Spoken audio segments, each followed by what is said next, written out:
We've been able to achieve, as a progressive government, as a progressive Liberal coalition government, enormous reforms and very, very substantial achievements. You know, the foundation of everything you do in government is a strong economy, and we have delivered, as we promised, jobs and growth. You may have heard that before. We've got record jobs growth in Australia last year. We have strong economic growth, 3.1%, as you know, higher than any of the G7 economies.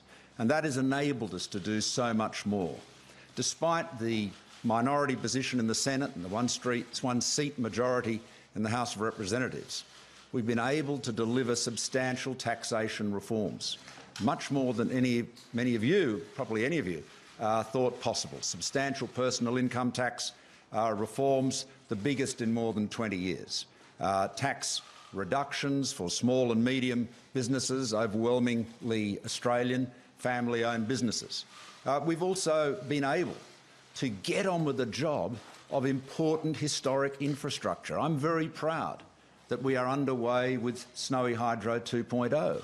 I know sometimes my opponents in the Labor Party say that I'm not committed to renewables. Well, I tell you, we're building and we're going to build the biggest single renewable project in Australia since Snowy Hydro 1.0. So that is a substantial commitment. Plus, we're getting on and building the Western Sydney Airport, the Inland Rail, and we'll build a railway from Melbourne out to Tullamarine. So many other big infrastructure projects. We've been able to do it because of strong economic growth. We've also taken a different approach. I have been a reforming Liberal Prime Minister. Of course, you know, one of the many difficult political challenges that we've faced, particularly in the coalition, has been the issue of marriage equality.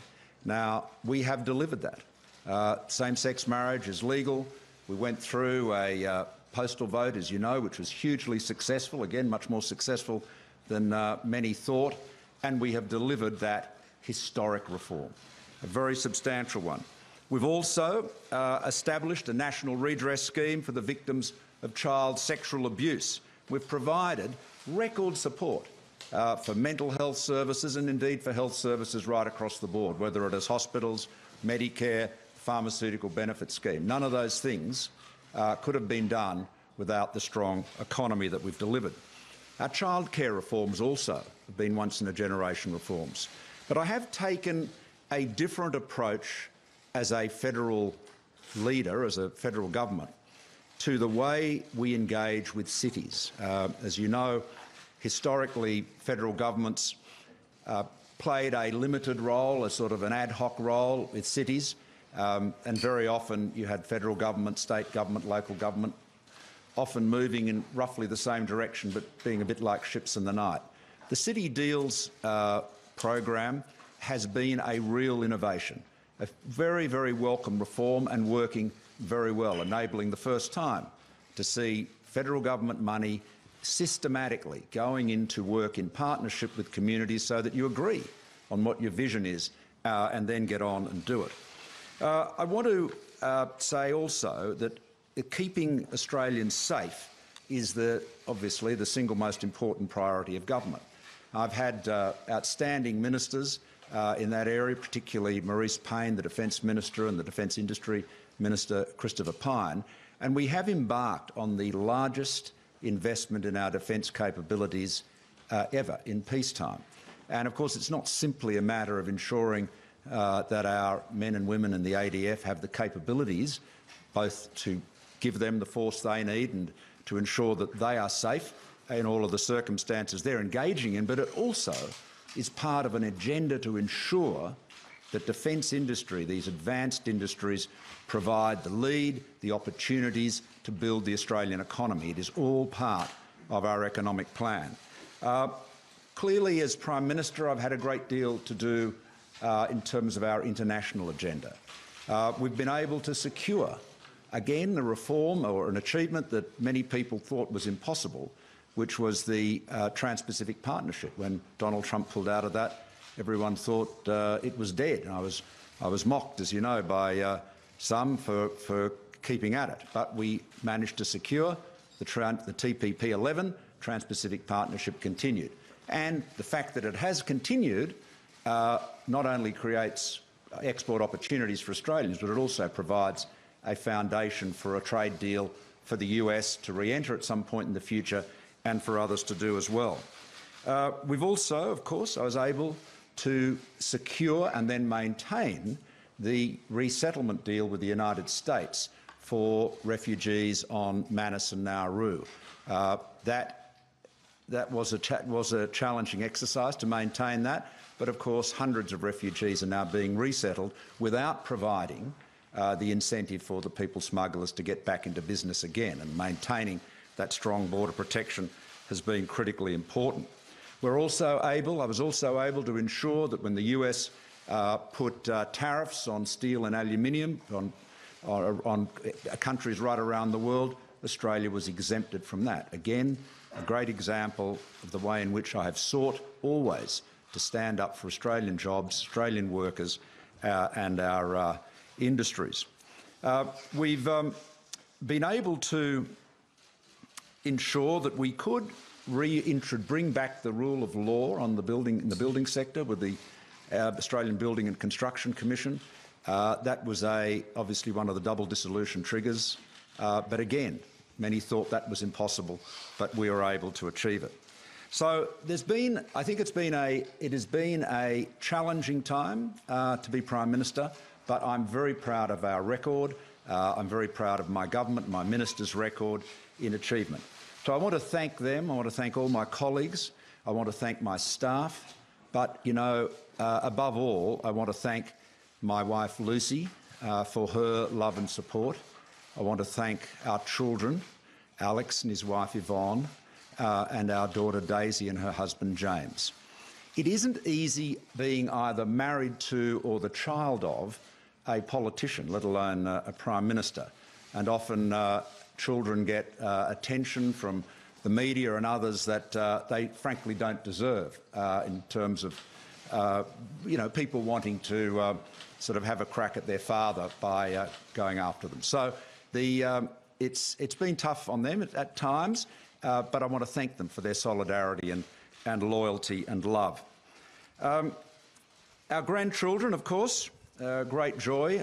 I look forward to spending some more time with them and with Lucy. But finally, I want to thank the Australian people for everything they have done for me. It has been such a privilege to be the leader of this great nation.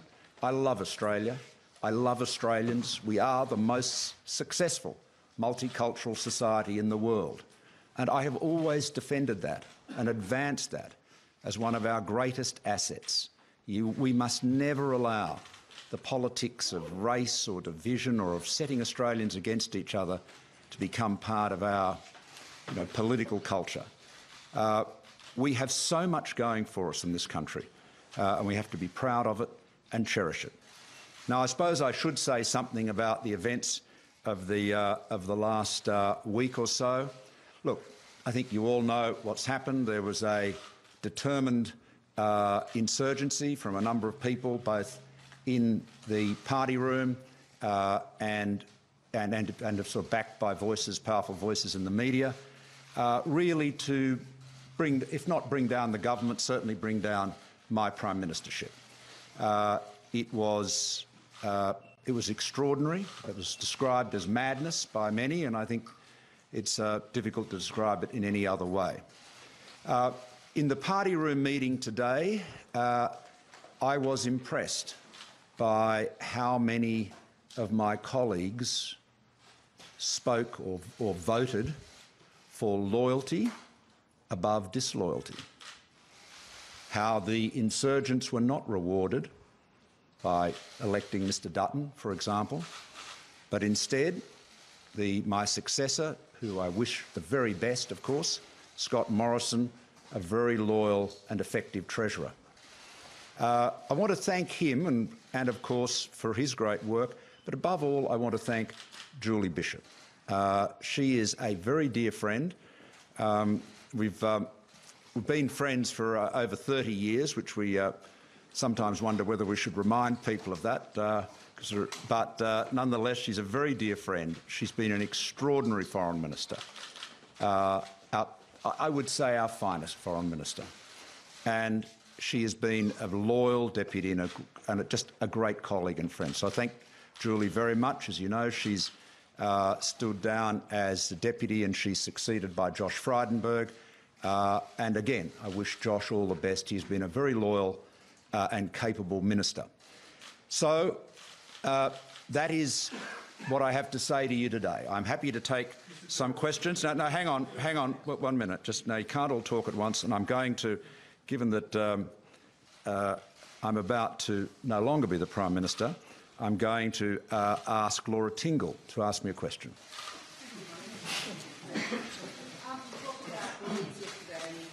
Yes. Urgency today.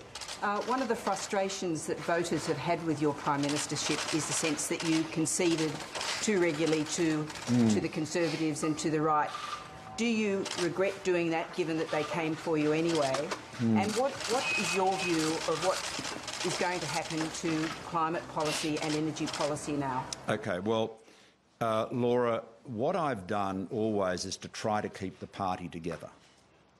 And that has meant that from time to time I have had to compromise and make concessions. It's something I learnt from my first time as leader, that you have to work so hard to keep the show together. There are, and that's the bottom line. But if you look at what we've achieved, it's a very long list. In terms of energy policy and climate policy, I think the truth is that the coalition finds it very hard to get agreement on anything to do with emissions. I mean, the National Energy Guarantee was or is a vitally important piece of economic reform. It remains the government's policy, of course, but with a one-seat majority in the House, unless you can command all or almost all your votes, you can't get it passed. And I want to thank Josh for the work he's done on that. But it is, if I could say this, the emissions issues and climate policy issues have the same problem within the coalition of, bitterly entrenched views that are actually sort of more ideological views than views based, as I say, in engineering and economics.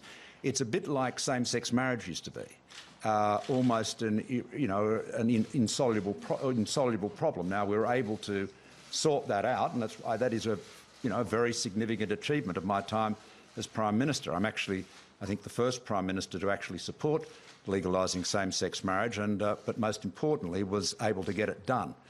Now, as for what the future holds in terms of energy policy, again, you'll have to talk to Scott about that, but clearly there's a great foundation in the announcements we've already made arising out of the ACCC report. Now, the next person I'm going to invite to ask me a question is Mr Curry. Over this has exposed quite a strong fissure down the middle. What's your message on unity? Do you think the party can unify? Well, Phil, it's obvious. The Australians will be just dumbstruck and so appalled by the conduct of the last week. To imagine that a government would be rocked by this sort of disloyalty and deliberate insurgency is the best way to describe it. Deliberate destructive action at a time when, there are differences on policy, but frankly, all of them were able to be resolved with a little bit of goodwill. And of course, a month ago, as I said yesterday, we were, a little bit behind in the national polls and a little bit ahead on our own polls. So it will be. I think many Australians will just be shaking their head in disbelief as what's been done.